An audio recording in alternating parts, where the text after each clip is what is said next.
guys, thank you so much for joining me today for International Women's Day, the 8th of March. Today I'm bringing you a collaboration with some inspirational women in technology, supported by 3 senior males within the tech industry, talking about women in tech as a topic and how we as an industry support more women into technology-based careers. Thank you so much. I hope you enjoy.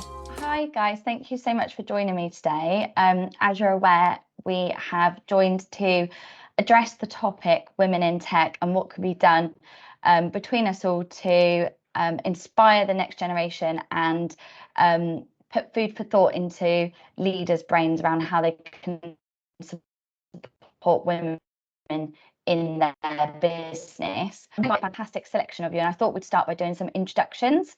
So I'm Antoinette. I work at People Talent and I recruit for technology professionals. I've been doing that for around 9 years now. Phil, could you introduce yourself? Good morning. I'm Phil Coleman. I'm the CIO for Icon Business. We're a software development house based in Bristol, focusing primarily on case management. Lovely, thank you. And Becky? Hi, I'm Becky Barker. I am the Learning and Development Lead for Vista Systems, who has just done a merger with Comply 365, and we deal with aviation software as well as some other things as well. But I work with Jenny, who's also on the call. Brilliant. So that leads us into Jenny. Hi, I'm Jenny Strickland and I'm the Development Director, as Becky said, at Vista. I've been a Development Director here for 5 years and we're really passionate about encouraging women to take jobs here. We have quite an active scheme. I also do a lot of external coaching outside the company as well to promote females into the tech industry. So I'm super excited to be here today. Oh, I love that. Thank you. Kaylee? Yep, I'm Kaylee Ruff. I am Head of Digital and Information Operations for UKSBS. We are a shared business centre who provides services to UKRI and also our partners down in Whitehall, so DSET, DBT and others. And I work really closely with David Walder, who's also on the call. Amazing. So David, could you introduce yourself? Yeah, morning all. I'm David Walder. I'm the Chief Digital and Information Officer at UKSBS. I've been working in tech for longer than I care to remember, but it's 20 years plus.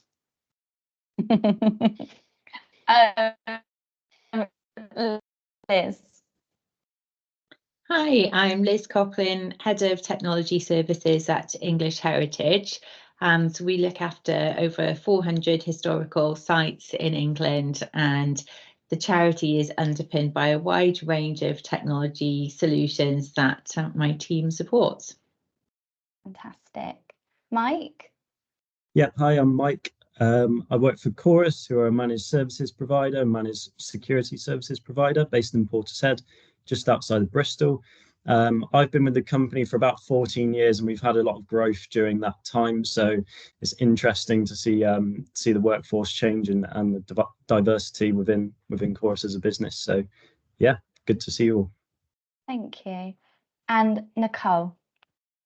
Hi, I'm Nicole Hardiman. I am the Engineering Director for an organisation called Flagstone. We are the UK's leading cash deposit platform.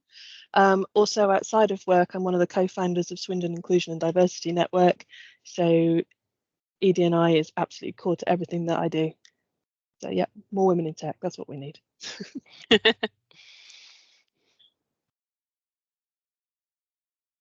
Brilliant. Okay, we'll get into the questions. So my first question for everyone is, can you tell me about your journey into the tech industry and were you surprised by any of the challenges? So if we can start with Nicole on this one. So my journey into tech is probably not the most straightforward one. It didn't come through a computer science degree. I didn't think I was particularly techie as a child. I liked my computers. They were something that made a lot of sense to me, but I wanted to be a vet when I was a kid. I didn't want to go into technology. And I started working at a large telecoms factory. And they brought in some new equipment. All of that equipment was Windows based, and it just made sense to me. It was something that was just perfectly normal for me to grab hold of and get into. And when that started to happen, people were starting to come to me for advice. And at that point, somebody said to me, "Have you ever thought about working in technology?" And I was like, "Not me, don't be silly. I can't do that." Well, it turns out I can do that. And I've worked in various different technical aspects, from desktop support to application support, databases, virtualization, networking, development. That really wide, broad view of what I have done in the past is really helping me now in a director role, because that means I can speak to a lot of different technologists about a lot of different things and have a fair idea about what they're doing, which is great. As for challenges, it's a really difficult one for me, because I didn't see the challenges until I was asked to run a conference for Ada Lovelace Day, which is celebrating women in STEM in October. And initially I was actually kind of offended. Somebody's asked me to run this conference just because I'm female. And then I started talking to ladies, and people were saying about their journey and their challenges. And once you know about those challenges, you can't unsee them. And maybe I'd actually seen them as well, but I'm a little bit gobby. So I've turned around to those people and told them to get lost. How dare you say that to me? I'm going to do it anyway. So that's how I would approached it. And I didn't think anything of it, but it really affects some people. So those challenges for others really touched me, and it made me really want to drive forward proper inclusion and diversity in tech teams. Not to mention that it's better for the tech teams and the technology you're producing, but we'll get on to that. Yeah, absolutely. I've got a question for that. Liz, I'd be really interested to see your view on that, how you got into technology as well. Sure, yeah, completely by accident as well. So I did a degree in English literature, always had an interest in technology, but didn't consider it as a career. My first graduate level role was a marketing role, but it happened to be in a local software house, a small business. So I was working daily with software engineers and just found that whole world really exciting, developed a really keen interest in particularly software development at that time. And we worked in technology ever since. So not something I planned, but yeah, I've worked in marketing and sales related to software, and then moving into project management, and now running an IT team, which I absolutely love. Fantastic. That's so interesting. It's interesting with both your points there, actually, that it wasn't a typical route in. And actually, it'd be interesting to see the people around you that supported you to make that change, or to make that leap even.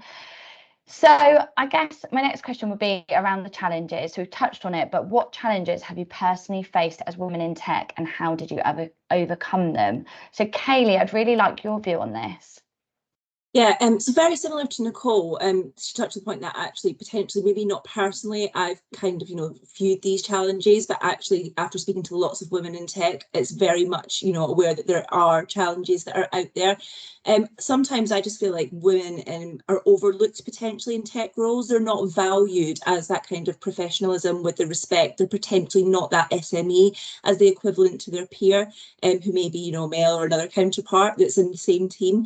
I can definitely say, thankfully for ourselves at UKSBS, that is not what happens. I am respected. I'm, very well, listened to. I can get my points across very quickly. And within my role, I actually have to make quite a lot of decisions at the end of the day, sometimes with two opposing views. But actually, we all work together as a team to get there. I never feel like, undervalued or undermined. One of the issues that I do struggle with is actually recruiting women into tech roles. So, when I'm actively doing a recruitment, I will find that actually I get a lot lower numbers of women coming and, kind of applying themselves for those roles. And I think that probably goes back to the stereotypes of them potentially thinking that, maybe it's not flexible enough for them with the work-life balance, maybe that they won't have that respect, maybe, that actually it's a male-dominated kind of career. And yeah, I think it's really important that we break down those stereotypes. And I know, for example, across the UK, the national average for women in tech is around about 26%. Within UKSBS, within our D&I department, we're at 31%, which is great. We champion for women in roles. We really try to push them into that. And similarly with our senior leadership within tech as well. So we're at 33% for senior women who hold roles in tech. I think we just really all have a little bit of a challenge and responsibility on our hands to make sure that we continue to grow that in line with all of our companies. And also probably as well just acknowledge that there are potentially some stereotypes and challenges out there. It doesn't help to pretend that there's not. So we need to start having more conversations, and podcasts like this are brilliant for actually, you know, getting really to the bottom of that and making sure that, yeah, we can kind of show all of our companies and kind of how we're supporting women in those roles. Definitely. And it's definitely a challenge of inspiring women to get into tech. So like by the sounds of it, you know, you've got leadership that are women. So my question would be, have they retrained at any point in their career, or were they inspired in the early years? So yeah, maybe we can explore that. Yeah. I mean, what do you think, Hayley? Yeah, so I mean, myself, I'm an example of it. So I came out of university with a criminology degree, nothing to do with tech at all, had zero experience, didn't really understand it. I started working in a contact centre for a big telecommunications company, and from there really just sort of grew my career. So I started to understand a little bit more about tech, wanted to understand how that supported businesses and impacted, you know, kind of end users, and how we could really drive user experience and improve it from there. And yeah, when I started with UKSBS, I came in as an operations manager, very much looking at processes, how to make sure that the company was being as efficient as it possibly could. But actually, I've had so much support, training, opportunities, mentorship within UKSBS from our wider teams, our senior team and our executive team, to actually grow my knowledge and understanding of where I want to be. If you had asked me 20 years ago, would I be in a tech role, I would have absolutely said not at all. It's not anything that I think that I would, you know, ever be able to do. But actually that is just not true. And we have quite a lot of that within our D&I. So we have apprentices who come in, and they come in very much, you know, working on kind of our contact centre service desk. And actually we've now progressed them all the way up. And we have one apprentice who I'm thinking of who's now actually kind of our lead in our office productivity side. And yeah, we've mentored her and moved her up. So I think it's just really about, if you see a spark in somebody, or having that conversation around actually, you know, are you interested in doing this, supporting them, mentoring them, and giving them the space to actually, you know, look into that field of tech and what's out there wider, because there's just so many opportunities. Definitely. That's so interesting. I've also got a point here to ask Jenny the same question. Any challenges you've faced and overcome as a woman in tech?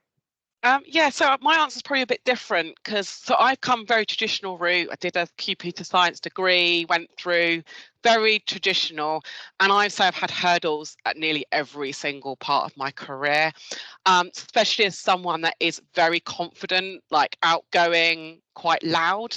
I actually think women that got those traits tend to struggle more than the quiet ones, personally. You know, from first promotion, you know, I've always had really supportive companies that managed me and promoted me up. But actually it's people that then line manage, and you get that kind of like, oh, why were they promoted above me? You know, and you're just like, well, why? I got more experience than you. But because they see that strong female, some people get quite intimidated by it, and that's quite a struggle.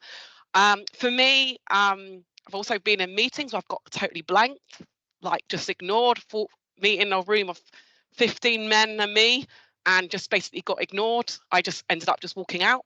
That made a point, and they didn't ignore me going forward any longer. So I think for me, it really did my confidence in early on, and I really still suffer from imposter syndrome still to this day.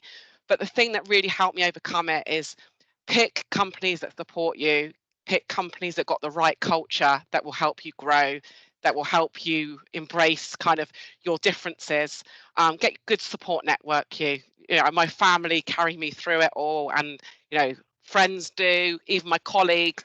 And you just make sure when you pick a company, pick the ones that really invest in the diversity. From someone who's also got neurodiversity as well, I have lots of baggage, but I really feel like I'm so supportive where I am, and I can feel like I can, even on my bad days when I'm doubting myself, my team will rally around me, and just don't worry about the people that may be a bit more naive about your ability and maybe slightly intimidated. It's not your problem, it's actually their problem, and you just need to embrace the differences, and actually them being a bit different actually is a blessing to you, because you can use their different way of thoughts to help you in what you're trying to do. Don't see either side is a negative necessarily. Just embrace the differences and kind of, you know, as long as it's not kind of breaching any HR policies or anything, just kind of like use that. But you know, it is a struggle, but also there's loads and loads of females in tech. Yeah, we're a low percentage, but we're super supportive of each other. Like, get in a network, go and see some conferences, go and talk to people, get that support network if you don't have it at home. You know, whether it's at home or work, just get it around you, and then go and reach out to the people that need you to kind of help you and support your journey. I love that. That's so inspiring. That actually leads me on to my next question, because my thought is, I'm sure you advocate for a lot of women, but who's been your biggest advocate in your career, Jenny? Right, so mine was a bit of a lame answer because it's actually my parents, and I was toying what to say, but my mum particularly. So my grandparents are really old-fashioned. They think, you know, women should just be at home working, and she had to leave home at school at 16 because of that pressure to go and kind of do. I mean, she met my dad, and he's like total opposite. He embraced, like, she went into college, they met really young. She then went and got her like kind of college assessment, and they set up a company together. Not only did they set a company up together, they did it in the building trade, which I think is probably the most male dominated industry. And my mum just was like CEO of that company, and she just showed that she could just get through all those layers of kind of men that were intimidating her and just would ignore her exactly the same as sometimes you can feel, and actually became really, really successful in her own field. And she had very limited kind of support network from family apart from my father, and he's really embraced that with me. He encouraged me. He actually was the one who encouraged me to go into tech. I was actually really into sports, and I didn't know what to do, and he knew I liked building stuff, and he was like, why don't you go and do engineering? And for me, that kind of, he saw that in me and promoted me to do that. And I think that goes back to my support bubble. I don't think it matters what you are, but it doesn't have to be your family, but it's that some person that kind of inspires you and sort of sees what you can do. And it's a bit like Kaylee, you're talking about that spark in someone. You see that kind of, that little thing in them, and you help push them through. And for me, that was my parents, particularly my mum, because I remember going into the office in my summer holidays, and, you know, I used to think like she used to get a bit ignored, you know, but I saw what work she was doing. You could see it, especially now when you're not a grumpy teenager and you reflect back at what you've seen. And it must have been tough, you know, kind of 30 years ago trying to do that. So, I mean, luckily for us, it's so much better now. And I just think if she could have done it in a tougher time, you know, even more power to us now. So.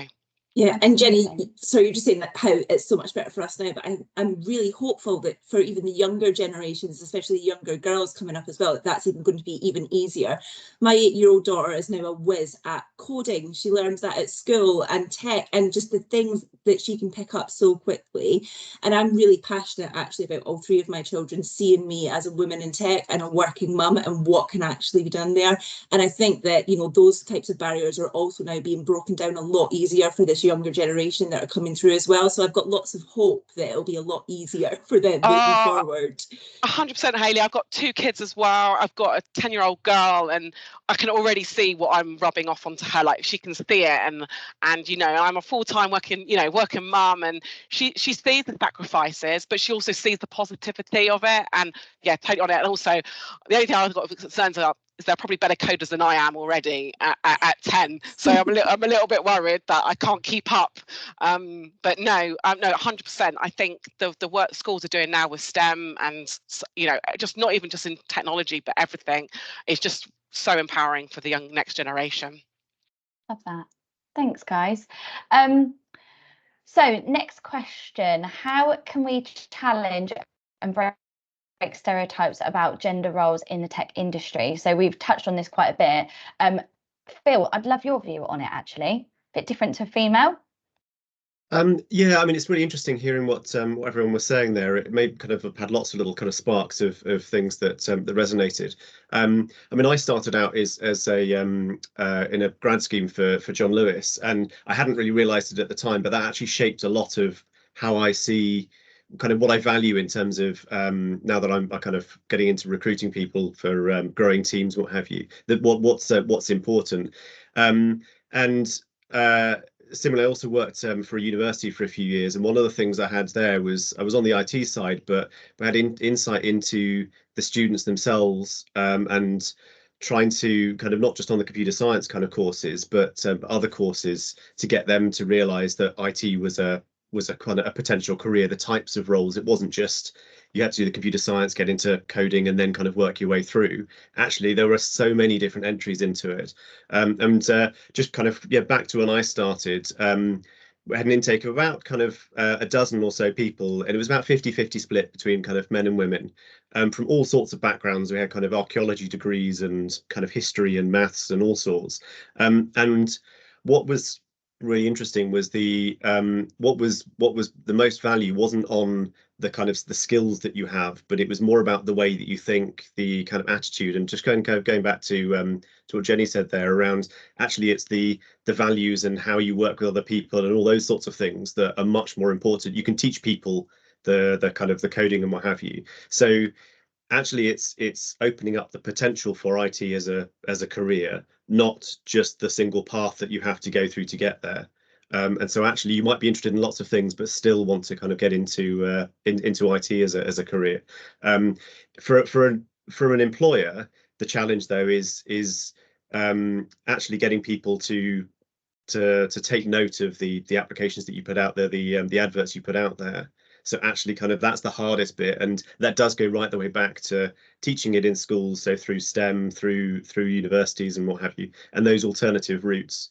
And I think if we can kind of work using platforms like this to break some of that down, then I think that's only going to be a good thing. Yeah, just on that bit, because obviously I'm in recruitment, I see that all the time, where the percentage of women applying just isn't there. And we've looked at the psychology of it. You know, is it the way you write the adverts? Quite often it can be you've got mostly masculine terminology, and also, you know, the people advertising the role. So we don't necessarily have the tech knowledge when we put the advert out there. So we need to make sure that we're working with you guys as clients to really sell the narrative, but try and make sure that it is inclusive in the narrative you sell. Like I think about even in recruitment, if we were to sell the recruitment office, could that be male dominated, high sales targets, and you're driving forward, you're trying to make money, or whatever it is you might be doing, could that put certain females off or certain other personality types? So let's move on to Nicole. I think you've got a point on this. I just wanted to really agree with Phil, actually, because we always talk about where I am, something I'd like to call career collateral. What have you got that would actually feed really nicely into technology? And I think there's so many people that don't recognize that those skills are really techie. And whether that's you've been working in a factory, so you've had to do something really logical to work out what's going wrong somewhere, whether that's if you're a homemaker, if you can do that, you are my hero, because I could not. But if you're a stay-at-home mum, then you have got so many skills that would translate into technology. It's not just about coding. It's how can you use those things that you already know, that you're already brilliant at, and just change the frame on them a little bit. I think that's really key, and it's a way of opening up technology to a wider audience. Education on that, because only people that do it would necessarily know it's so easy to transfer those skills, and people that, you know, aren't yet in that industry, maybe like you say, Phil, don't know the route. So yeah, Jenny. Yeah, I just wanted to pick up, you mentioned it a bit, Nicole, but it's a bit that especially if a lot of people have a career break to have children, which is absolutely acceptable. And when they go back to work, they just think they got to do what they did before. And also, I think companies, when they look for graduates, they look for graduates. But sometimes, actually, you could take, you know, there's nothing. Actually, they have so much more skill they can bring coming back, that rather than just having a graduate scheme that looks at graduates, have a look at what new mums are looking, because they've got all of this bag of experience. And actually the hard work, I think, with hiring graduates is not the coding part, it's the behaviors. It's like they don't understand that turning up for work is important on time. They don't understand like real basic stuff, which you just take for granted being, you know, more experienced. And it's going to reiterating that, Nicole, what you're saying about all those skill sets. You've got that huge amount of organization skills and juggling skills. Like that's huge benefit for companies. And I think people are very resistant because they think, oh, they don't know how to code or they don't know how to do it. But honestly, there's so many good grad schemes for people that are maybe coming back from maternity leave or any kind of year gap. That's just an example, but lots of people take career gaps or pivots, and a load of experience you can bring. Mike? Yeah, I was just thinking about what Jenny said there. So I think you mentioned it earlier as well, Jenny, that we've all got a responsibility in this space, especially for us that are hiring new employees and sifting through CVs, and like you just said about someone who potentially has a career gap but may not have experience in that particular role that you're hiring in. But you need to kind of take a step back and think, what actual values are we looking for these people to work for our business? We can teach the tech stuff like Phil said, but those behaviors, those values that are drilled into people, do they align with how we operate? Do they align with where that person wants to go? And yeah, I think we do just have to take accountability for that. And in doing so, then we can promote these roles to a much wider audience, definitely. Yeah, brilliant. So my next question, why is it important that we encourage more women into tech? So we're talking about this a lot, and I'd really like the male perspective on this, because you guys, have the hierarchy over it at the moment. So why do we need more women in your teams? So David, what's your view on this?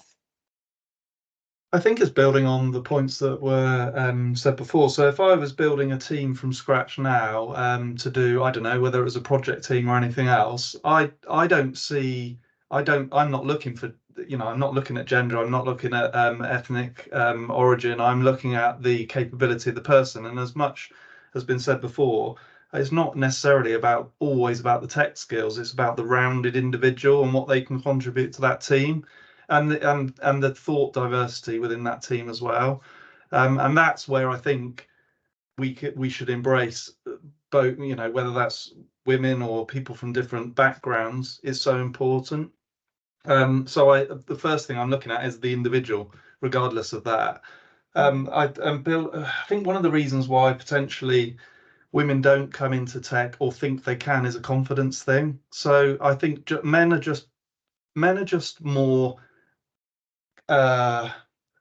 They just tend to be prepared to just bull their way into something, whereas women won't do it. They feel like they've got to earn the right to be there, and I think men will go, "Oh, I can do this." So I think that's maybe one of the biggest changes and shifts that needs to happen is a building of confidence. So I think I didn't come in from a traditional route either. I came from engineering, but I didn't go to university. And I think it was about a couple of times it was just going for something, thinking, maybe I should just have a go at this. And so I think it's that encouragement, that support for people when they say, I don't know if I can do it, being there with them to give them that little bit of a push and maybe build their confidence is the thing.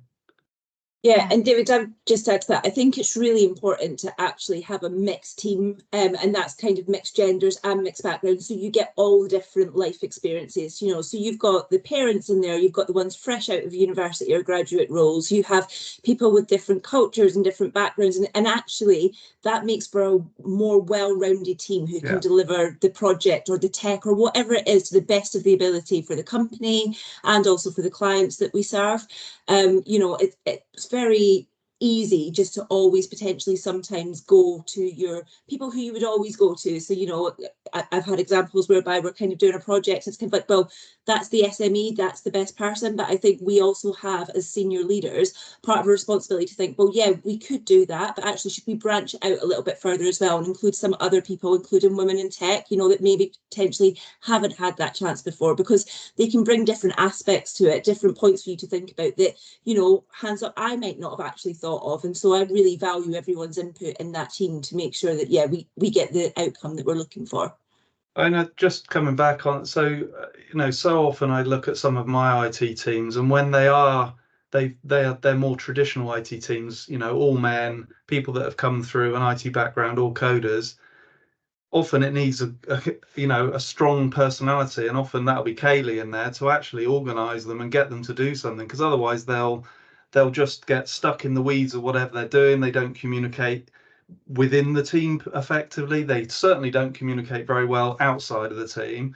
And so having that, and again, it's not necessarily the tech skills there, it's about joining people up, it's about seeing the business impact of that. And that's where I think we need to embrace the broader skill set than just the tech. Absolutely.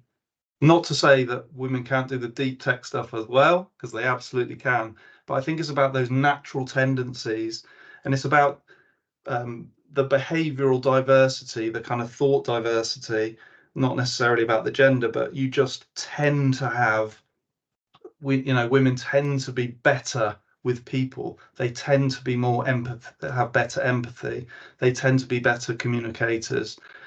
That's, so why not embrace that stuff, as opposed to kind of see it as a weakness. So one of the other things, just chuck in, I've got a visual impairment that most people aren't aware of, and I think over the last 10-15 years, as that's developed and my eyesight's got worse, for so long it was a glass ceiling where I thought, I can't progress, I can't do this because of that. I was looking at the thing I couldn't do, as opposed to looking at the other things that are developed. And I think that's one of the things we should do, is say, okay, so naturally you might not be good at this, but look at what you do bring. Look at what skills you can bring to this team. Yeah, absolutely. Phil, you had your hand up there. Yeah, it was kind of echoing a lot of what Kaylee and David were saying. I think kind of something that Nicole, you said right at the beginning around actually those mixed teams, diverse teams are much more productive. And one of the ways that sometimes we talk about kind of the benefits of that, but sometimes it's important to look at kind of what happens if you don't have that, if you see those examples. And what I've seen happen on a number of occasions is where you have a team that are have got kind of very similar backgrounds, similar kind of experiences, similar kind of thought processes.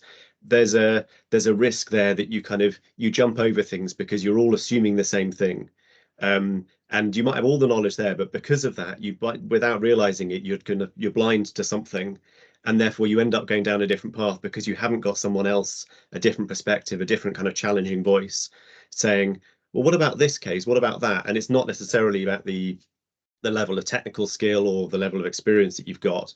It's just having a different way of hearing and processing things, and therefore asking a question. And that comes back to having that culture of everyone in the room having a voice, having valued opinions, no matter what the question is, whether you've got the idea or whether you've got the kind of the query. Actually having that spark then gives you the diversity of, well, do we try this one or this one or this one? And then you end up actually getting the innovation comes out of it, the more kind of confidence, the more successful outcomes and what have you. And then just the other point that Kaylee mentioned there around not always going for the expert. There's something around talking about kind of the recruitment side of it, kind of in your world, Antoinette, that actually, again, looking at the way you structure kind of job descriptions and what you value around it doesn't necessarily mean that they need to have 5 years of this specific experience or this technology. Actually really questioning yourself when you're putting those together. And I don't know how many job descriptions I've put together, but you can sometimes fall into oh, well, it's just what we had before, or it's this person that left. Actually taking some of that out and saying, these are nice to haves. What's really important is this adherence to the values, or this way of thinking, or something else, some little kind of extra bit that you don't necessarily kind of haven't had before to bring in a bit of change there. Yeah, that's really interesting, actually, because we see in recruitment that women need almost 90% of the job advert. They need to tick it off before they click apply. So when a client will put in, a long list of requirements to a job description or then a job ad, you can quite often be cutting female applicants out. So it's really interesting to think about the way you promote your role externally, even though you describe it as something internally. When we're encouraging people to apply, we need to be as inclusive as possible by getting rid of some of those must-haves, basically. Nicole, you had your hand up. Yeah, I wanted to sort of touch on something that had been said. In this room, this virtual room, we've got some really strong ladies, some really big personalities who are not going to take any nonsense. And I think it's really important to recognise that not all of the women in tech are like that. Some people are really quiet, and those quiet people need a place at the table. So how do we as allies, not just the men, but the women as well, but how do we as allies create space for those people who are quiet? How do we make a space for them to have their voice heard? Because sometimes they've got the best ideas, because they're the reflectors. They've thought about this. They know what's going on. So how do we make a space for them that isn't just, you know, the loudest lady in the room, because I don't want to be that person either. I want to make space for those other people to have their voice. I'm not sure I'm explaining it very well, but it's up to us, those people who've already got to the senior point in their career, to drive that forward and make that space for those other people. Nicole, actually, it's quite similar to what I was going to say, actually, and I think you're absolutely right. I think sometimes women think they've got to be big in the room, a big personality in the room to succeed, and you shouldn't have to feel like that at all. And actually, someone who's actually quite introverted, I expend quite a lot of energy at work, and I always have to have a different persona at work than I do at home. So I completely agree. And something that Vista we're doing is something like a Lumina profile thing, where we talk about this quite a lot, the different kind of traits of people's personality, kind of not trying to put people in boxes, but how we can work differently, how in meetings that we can maybe give people time to think about an answer rather than reacting. And I was going to actually mention about interviewing as well. So from someone who is severely dyslexic, like really, really, like it affects my ability to do my job, but I'm very transparent about it. I'm very, everybody knows about it. It's something that's almost like a bit of an office thing that goes around. I think it's really important to make the interviews really inclusive as well, and talk to the interviewees about how they would like to be interviewed, because people, especially in the tech industry, we can go quite old school and go, here's your technical test, here's some questions, here's an interview, and that's not, I'm going to be honest, I'm going to fail miserably at a technical test, but I am very technical. And the reason being is because of my dyslexia, I need time to process the information. I can't just respond like that in an hour. I need that time. So I'm not necessarily saying don't do them, but just be really mindful that all you're doing is testing someone's ability to answer a question. And I think it goes to being the quiet people as well. Some people need a bit of warm up time to answer questions. I think it's not just getting people to reply, it's giving them the best ability to succeed in the interview as well. And I think that will then know what kind of company you are when they join, if they feel included. Definitely. Both David and Becky have had your hand up. Becky, was that to Jenny's point there? It was really more to Nicole's point, because going back to about being the loudest person in the room, I definitely felt that in the industry, is that unless you have a voice, you are almost quietened and ignored. But also at the same point of that you can have the opposite effect, that you don't want to be seen as the over-emotional female. And I think that goes back to the stereotypes of that we're in a really difficult place, that yes, there are those stereotypes in place that we can be over emotional, but what we want to do is really shun those and actually say, no, we are all people. We all can be, over the top. We can also be really quiet and reflective. And it goes back to what David said in terms of the behavior, is when looking at recruitment, is we should really be looking at the behavior and the culture rather than actually the sex and who is it, and going back to those skills that may not be just those technical skills. And it doesn't matter whether we're loud, we're quiet, but I think it does go back to that stereotypes, that we really do need to look at how we can get rid of those stereotypes, that just as a woman, you have to be the loudest person in the room, but then you're over emotional and overbearing, and how we can get through that. So I just thought I'd want to add that onto Nicole's point.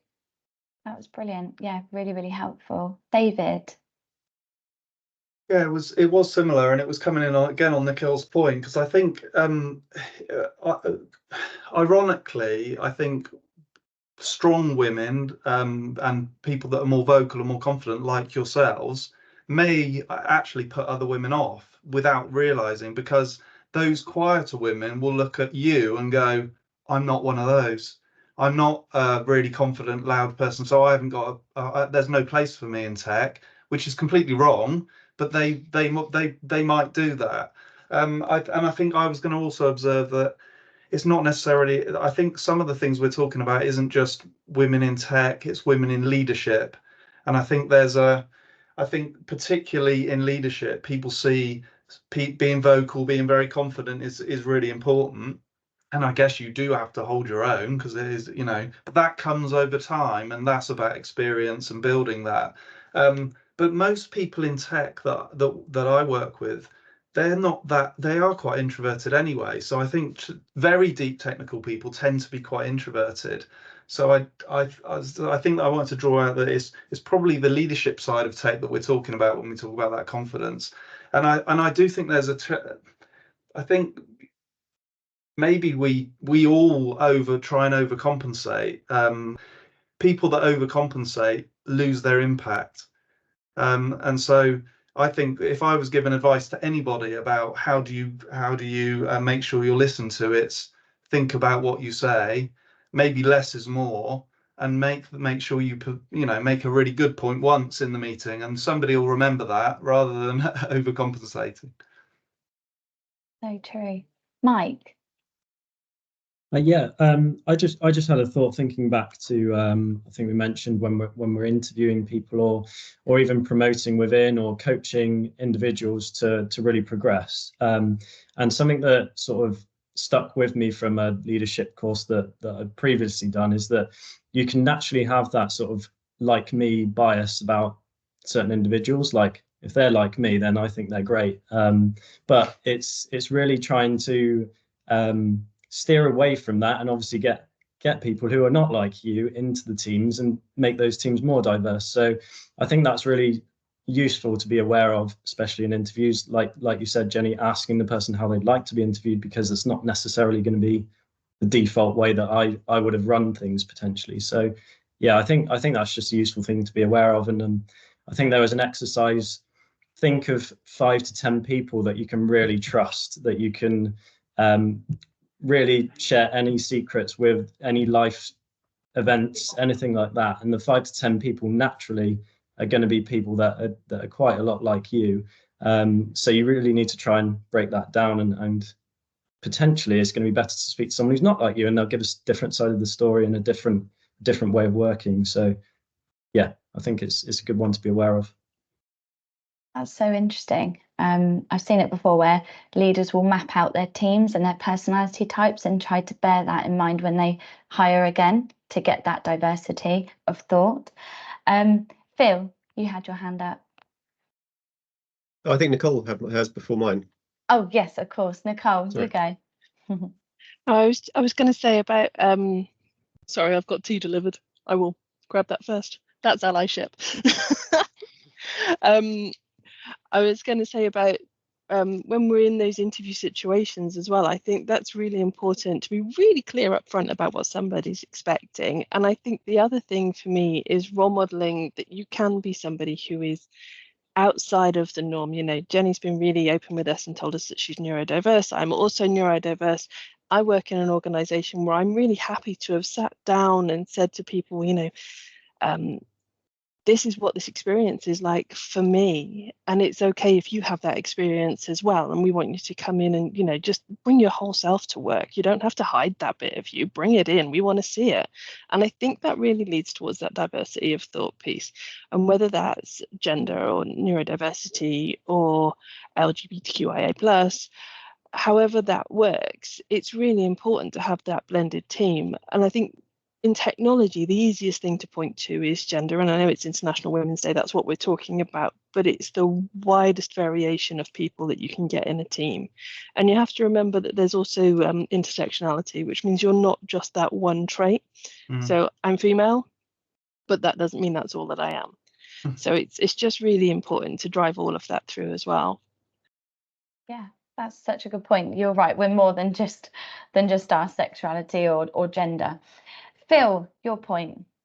Yeah, it was just an observation really, or a thought around the point that several people talked around, kind of confidence and kind of strength in the room, and having to have that in order to be heard.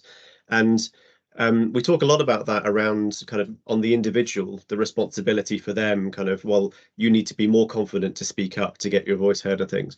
And I think actually what we need to focus on, and kind of a little bit what David said around the leadership bit of it, is whoever's kind of leading in the room being aware of the different kind of personalities and traits and behaviors and things in that room.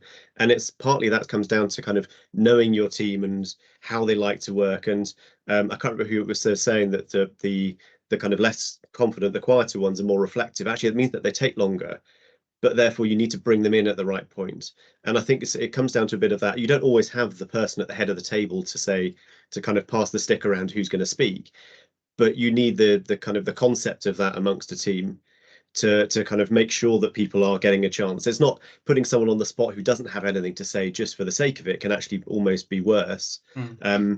But picking up on those signs that someone's got an idea and they're not being kind of, it's not being picked up, whether that's kind of conscious or unconscious. So I kind of comes down to that sort of that leadership and understanding of each other. And there's a lot of kind of empathy and kind of collaboration in that, and that works better in teams that have gelled. So if you're looking at kind of building teams, trying to get to that point kind of quite quickly is really important. Yeah, that's so helpful. So you guys have really explored this topic in depth. So I'm going to skip over a couple of my questions because I think you guys have covered it really nicely. But I would love to close out with a couple of pieces of advice. So if you could give advice to women thinking about coming into the technology field, what would that be? I would love the view of Becky, because I know you're in the industry and you are in learning and development. So it'd be great to get your point. Yeah, I think overall, it's just not having those preconceived ideas that tech is a male-dominated industry and that you're going to fail. I think definitely it comes down to confidence. I know obviously I'm not technical, but coming into a tech industry, I've experienced the same as many other women on the call, where you go in and you do feel that obviously you're in a male-dominated room and you're not listened to. And I think it's just not having those preconceived ideas that that's what you're going to walk into. And as Jenny said right at the beginning, is finding an organization that really holds culture and values really dear to them and what you hone in on as well, and making sure that they match your own, and just having the confidence to put yourself forward, that the worst that can happen is someone says no. And I always say that in learning and development, is that is the worst that can happen. So if you don't take the opportunity and potentially take the risk, you're never going to know. So if I was going to look back at myself 10 years ago, I actually wish that I could say that to myself, is just give it a go. What's the worst that can happen? So true. Liz? Yes, I was just going to say, in terms of advice, I would say to make full use of all the support that might be available to you. So whether that's networks that exist within your organisation to support women. We've recently in my team been having some brilliant conversations about menopause and how to support our colleagues who are impacted by menopause, perimenopause. And that's been amazing, and our male colleagues have really joined in the conversation and opened up about how they're supporting wives, mums, colleagues who are going through that. I think coaching and mentoring can be fantastic as well to help with that confidence and reassurance if you're looking to progress in your career in technology. So I would say find out about all the support that's available and make full use of it. Brilliant, thank you. Kaylee? Yeah, I think just to absolutely build on Liz and Becky's point, just go for it. And you never know what you don't know. I think women in tech, it's not only important, it's essential. There are so many good networking opportunities. If you're looking at it from a career break or you just want to find out more, I can probably absolutely guarantee you that if you reach out to a woman in a tech role, she's more than up for a conversation in that. She is not going to turn you away. And also building on Liz's point as well, but similarly to males that are in leadership roles or in tech as well, we have, I think the world's changed quite a lot and there's a lot more open conversations that happen now around this type of thing. It's a lot more visible potentially to what those struggles are, how we can support women and others into those tech roles. And yeah, it definitely feels like it's changing for me. So yeah, just go for it. It's the best thing that I have ever done. And yeah, like I said, I could never imagine myself working in tech when I first started, but now it's my career and I can't see me going anywhere else. So brilliant. Nicole? got one piece of advice and one sort of thought around it. So my initial thought is we need to reframe what tech looks like. Tech for me is a creative process. This isn't something that is all zeros and ones on a computer screen that nobody can do unless you're exceptionally nerdy and that's your absolute life. That's not how it works. I have something called a Raspberry Pi, which is a very small mini computer. I've got several of them. But that means that I'm coding and I'm doing robotics. And when I put that away at the end of the day, it goes in the drawer with my cross stitch. I see it as a creative function. It's something that allows me to do art and to build and do something just really, you know, it is creative. That's where I'm going. We don't need to think of tech as just something really super nerdy that nobody can do. You can do anything with them. And the other thing I want to say is really to build on what the ladies have already said is be brave. Take 20 seconds of bravery. Go and ask the questions. Speak to your learning and development team. Talk to your line manager. Tell them what you want to do. If you're in an organization that really cares, they will open the doors for you. You've just got to tell them that that's what you want to do. Be brave and go and talk to the team that you'd like to be in. Go and make network connections. If that's inside your business, that's really simple. Just go and have a coffee with someone, but be brave. I should have done that when I was younger. More bravery. Thank you. Jenny? I'll just kind of reiterate what everybody said, but I think it's advice for any career really, is you just got to follow your own, you got to follow what you want to do and what makes you happy. And just, it's only you that own your career path. Like everybody will help support you, but you need to be brave and own your own journey and reach out, get help. But it's you that's got to do it. You know, you can get the support and help from others, but you're the one that's got to step. You're the one that's got to do it. And for me, just keep doing stuff you enjoy. That's my biggest advice is, you know, if you're not enjoying what you're doing, then there's plenty of other stuff out there you can do. Even in tech, just keep doing what makes you. You spend all your life at work, more time at work than you do probably at home. So make sure whatever you do, you enjoy and you love each day and you've got the right support and company around you. Yeah, absolutely. David? Yeah, I suppose my piece of advice is building on what I said before is if you know, if you're that woman looking at the job advert and you've just thought, I'm only 90% of the way there, and you're thinking about not applying, is if you've thought you're that close, you're probably going to be the best person that applies for that job. You just don't realize it. And don't focus on the bits that you're missing. Focus on the bits that you're going to be the best at in that team, and just sell yourself, sell those things. So true. Bill? Yeah, just something kind of off that sprung to mind there that David said, that kind of I was agreeing with everyone's points there. They're all really good advice. Another kind of way of thinking about it is you don't have to be looking to apply to jobs that you already do. So I think kind of that's the actually as long as you're enjoying it, but you don't have to be doing it already in order to be able to apply for something. It's the one you want to do next. It's the step up. It's the change. It's the kind of the right shift. It's something like that that gives you the kind of the break or the way into something else, a new world, a new industry. And I really like what Nicole said there, that kind of tech it's more of a creative subject than a science. I really like that. That's that way of thinking about it. Amazing. Mike? Yeah, I was just going to kind of echo a little bit of what Kaylee said. I think we're getting somewhere now, and I think if you are that woman applying for a role or going for something different, like Phil said, then the hiring managers are going to be aware that women are going to be a big benefit to their team. So don't shy away from doing that because of the gender side of things. I think we're looking for more women in tech, so go for it. Fantastic. Guys, that's so inspiring. A really good way to close out the call. Just want to thank you all for being part of it. And I hope you enjoyed it. And I'll see you soon. So how inspirational was that? I hope you enjoyed it.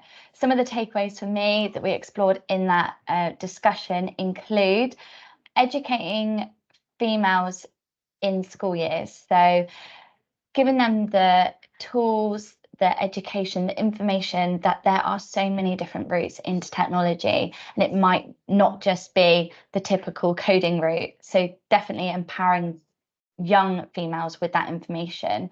I think it's also really important that we take away the fact that everyone within the company within this industry have a role to play in supporting women and minority groups into feeling confident in the tech space.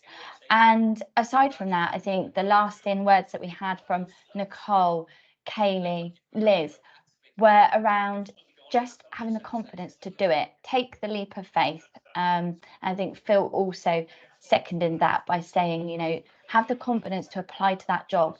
That's your next career step, because almost no opportunity ventured, like nothing ventured, nothing gained. So I hope that was really inspirational for you all, and I'll see you back on the next one. To discuss any of the topics explored today, or for any more information around a career in technology, please reach out to me via this email. Can I just say, nothing says a senior woman in tech than 7 missed calls from school, because they won't call my husband, who's also the emergency contact. It has to be Oh no! I wish we spoke about that